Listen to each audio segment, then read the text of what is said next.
it just depends on how the type of person you are. Because it's not a lot of stand-up comics that fuck with that social media shit. Yeah. And I know a lot. And it's mostly old school dudes. Yeah. Basically. Dudes that was born before the 80s, pretty much. Like You know what I'm saying? I call them the D generation X, not the millennials.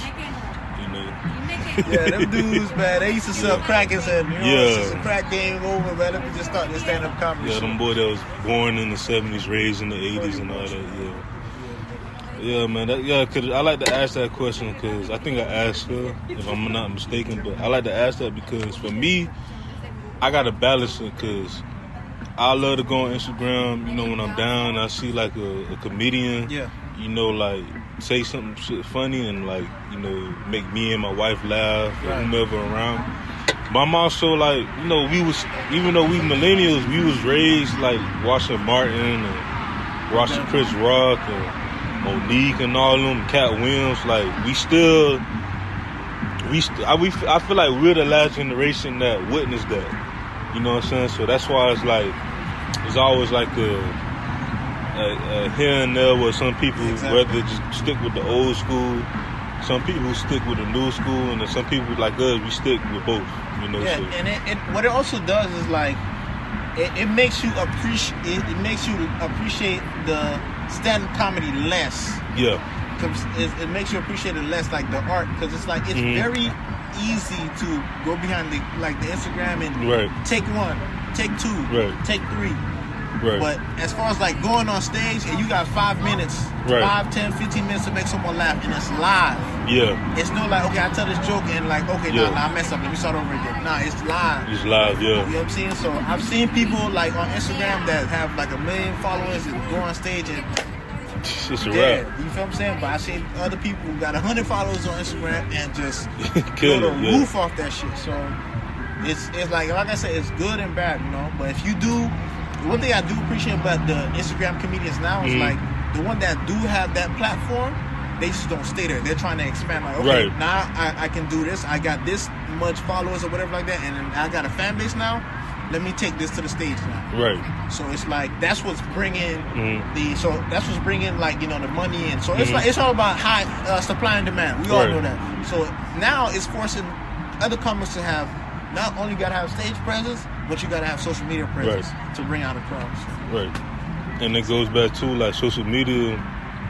That part could help you even grow to one day, you know, get booked into movies and stuff like that, into TV shows, you know. Pretty much. So you see all these streaming services coming up out of nowhere. So it's like more opportunity for people to get into that. Yeah, most definitely. So let's talk about your podcast that you co-host, Downhill Miami. Yep. Like, how was that created? It's really started with my man Gamma 305. He started with that, and you know, for years, you know, he's had certain co-hosts, but it hasn't really taken off how he wanted to. Right. And just recently, we met 2 other co-hosts, Jazzy Bell and No Lacking. And these guys are great. Like, we just got together and it just became a great group of guys that just want to work and want to, you know, really do something with this podcast. Like, the number one thing is like, it's hard to do something by yourself. It is. It's really hard to do something by yourself. That's why I always have guests on my show. I honestly tell people all the time, for me, I got me and my wife, we got cuddle talk. That's for like relationship and stuff. And then for me, sports business music, I just have people from different industries come on the show and stuff like that. I know for sure right now where I'm at now, I can't hold it by myself. Maybe in the future, 10 years from now, 10 years from now. But for now, like, I can't really do it by myself. Right, you know it's hard, man. It's time consuming, and then the ideas you got to get ideas from someone. To sit there and think about that shit by yourself, right? It's tough. Even like with my jokes, is like sometimes I get jokes from my girlfriend, sometimes I get jokes from someone else or whatever like that. But as far as a podcast, you know, we got like 4 people like that's ready to work, that's ready to grind, and you know they all like they're all like a different personality. So you're not getting like the same type of vibe when each person talk. You know what I mean? So we're on like our 7th episode right now, and we're still recording. And I love it, man. You know, it inspires me to keep going, to keep keep grinding with this podcast, and we really want to take it somewhere, you know, turn it into revenue, or just give people advice, or you know, just make people laugh, make people feel good, and you know, and that's the move today. Now that the podcast is the move. You feel me? Yeah, I can remember 10 years ago it was the YouTube, then you had Vine, you had Instagram, Twitter. Now you got like the podcasting, which is still new. And it was still brand new. So whoever's creating the podcast even right now at this moment, they not left behind. Like it's a growing industry.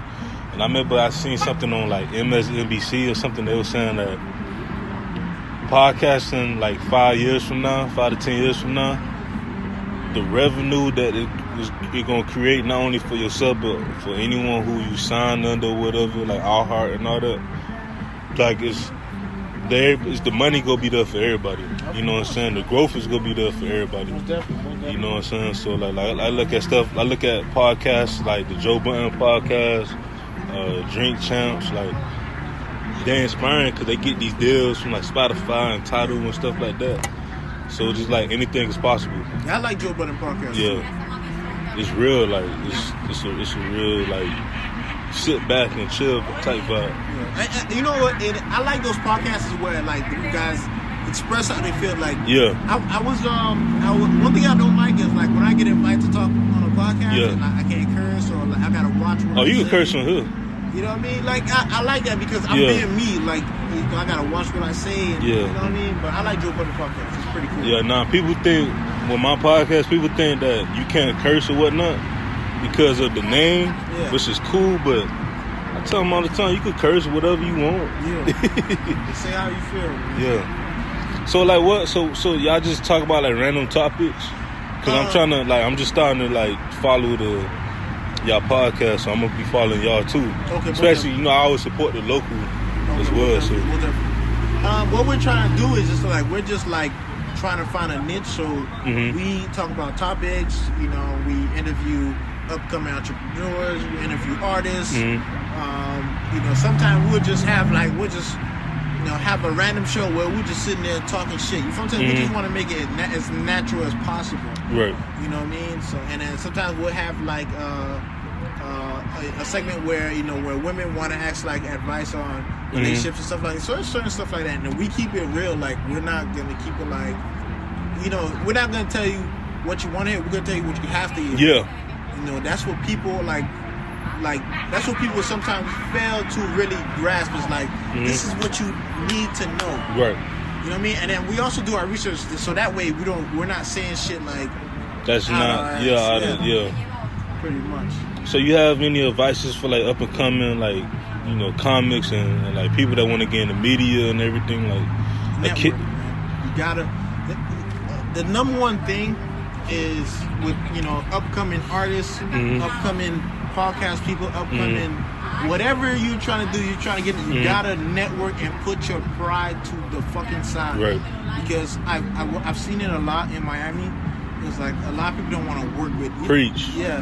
Preach. If you like, even with the music, I don't know if you listen to a lot of low, like, you know, upcoming artists music, they don't have a lot of features. Yeah, because, you know, I mean, you even notice in our era when we was in high school, like, I mean, you seen like the Icebergs and the Bitty Blues and all, but they was in their clique. So as I got older, I started realizing like, for us Miami folk, like, we don't go outside our circle and go do a feature with him or her or whatever, and it's kind of messed up. Like, you got to get out of that mentality. You feel me? We all got to get out of that. You know, you got to, most definitely. You know, it will be so hard to make it if you don't do that, because people don't understand. Like, if you do a feature with this dude outside your, you know what I'm saying, outside your circle, okay, now what you're doing is you're creating that promo circle where it's like, okay, not only you're gonna promote their music and your music, he's gonna promote your music and his music because you're on a collab. And it, also with comedians too, like, you gotta talk to people, be friendly. It's, you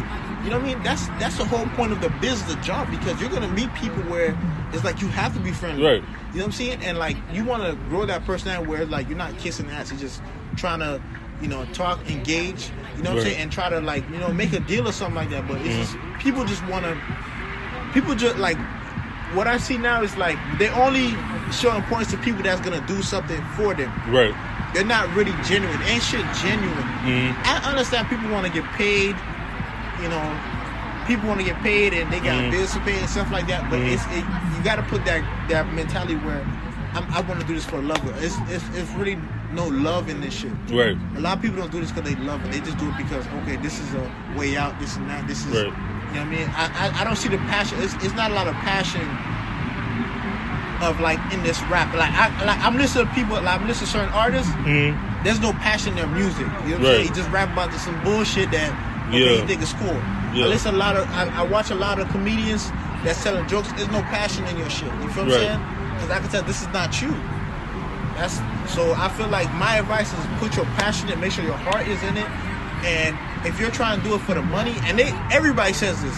Yeah. If you're trying to do it for the money, you're gonna fall flat. You're gonna fall flat, and that's why, that's why I'm on episode 80. Not 86, 96, because I really love meeting new people and interviewing new people, and people that I get to interview that some I grew up watching or hearing and stuff like that, or people that's in the industry that because we all need to learn. You know what I'm saying? We don't know everything. Yeah. You know, so.